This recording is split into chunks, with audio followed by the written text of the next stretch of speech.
Welcome back students to the second part of Physical Features of India video. Today, as I had introduced in my last video, we are going to start with the northern plains.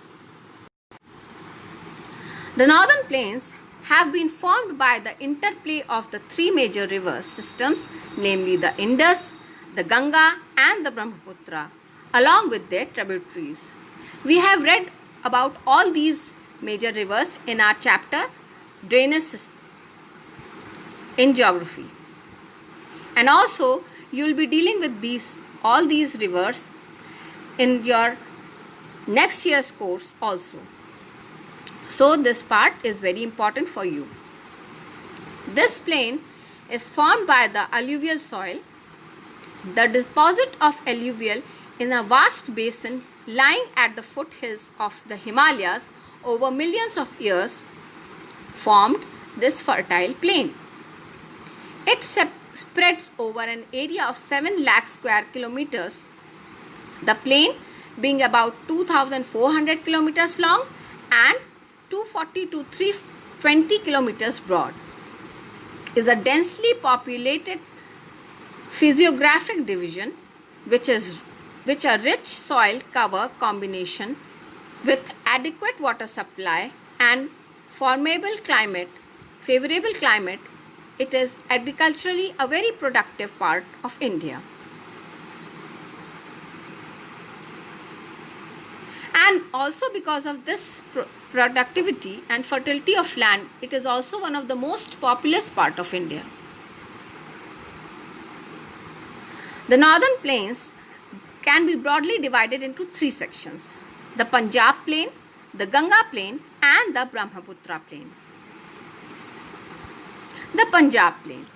The western parts of the northern plain is called the Punjab plain. It is formed by Indus and its tributaries, and a large part of this plain lies in Pakistan. The Indus and its tributaries, the Ravi, the Chenab, the Satluj, the Beans, etc.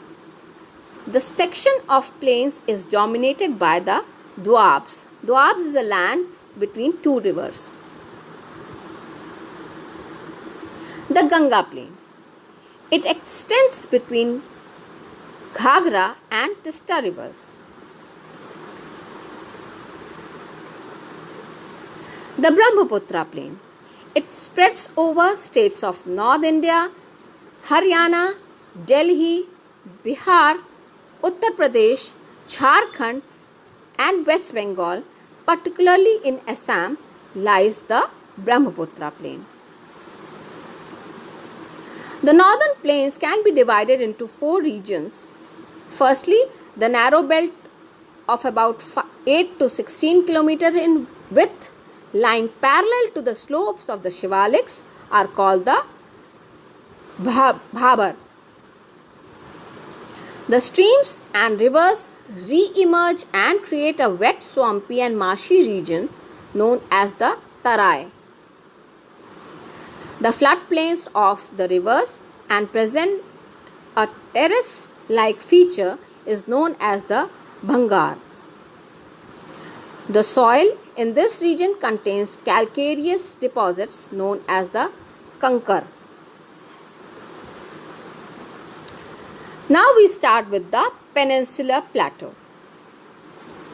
The Peninsular Plateau is a table and composed of old crystalline, igneous and metamorphic rocks.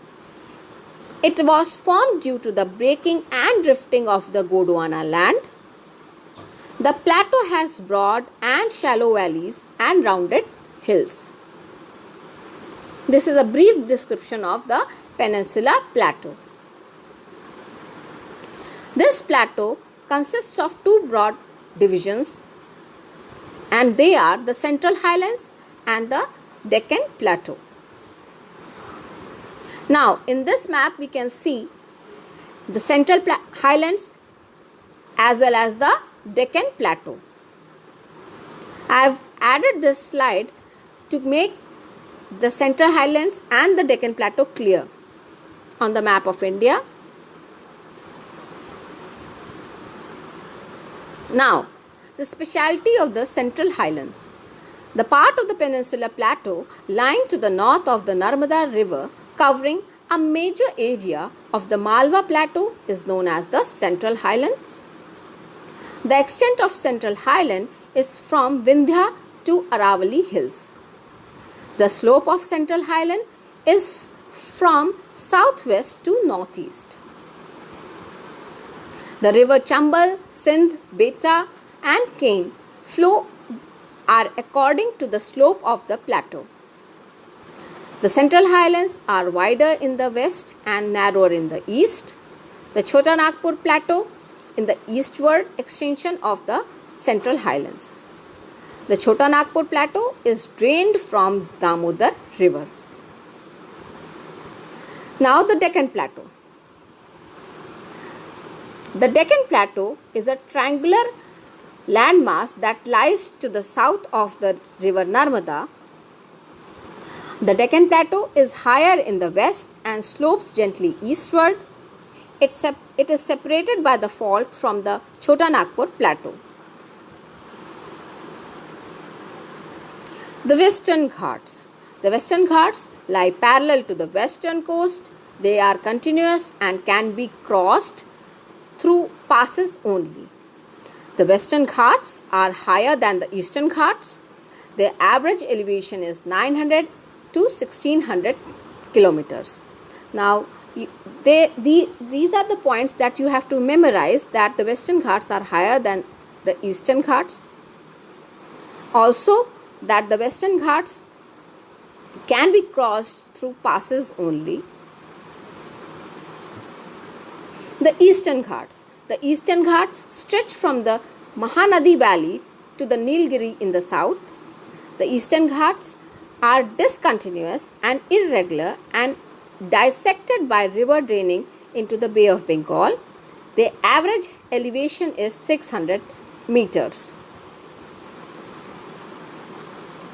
The Indian Desert.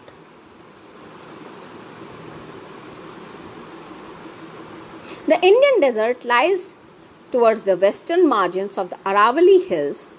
It is an undulating sand plain covered with sand dunes. These regions receive very low rainfall between 150 meters per year. It has arid climate with low vegetation cover. Streams appear during the rainy season. Now, in today's video, we will be dealing only up till here. And the second topic we'll start in my next video will be the two types of the Indian desert.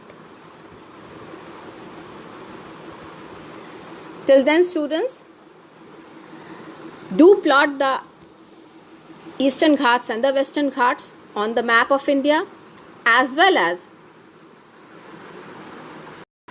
mark the Central Highlands and the Deccan Plateau in the map of India.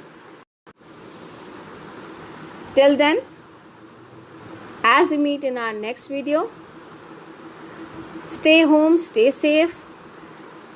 Please follow the SMS rule: S for soap, M for mask and S for social distancing. Till then, Jai Narayan.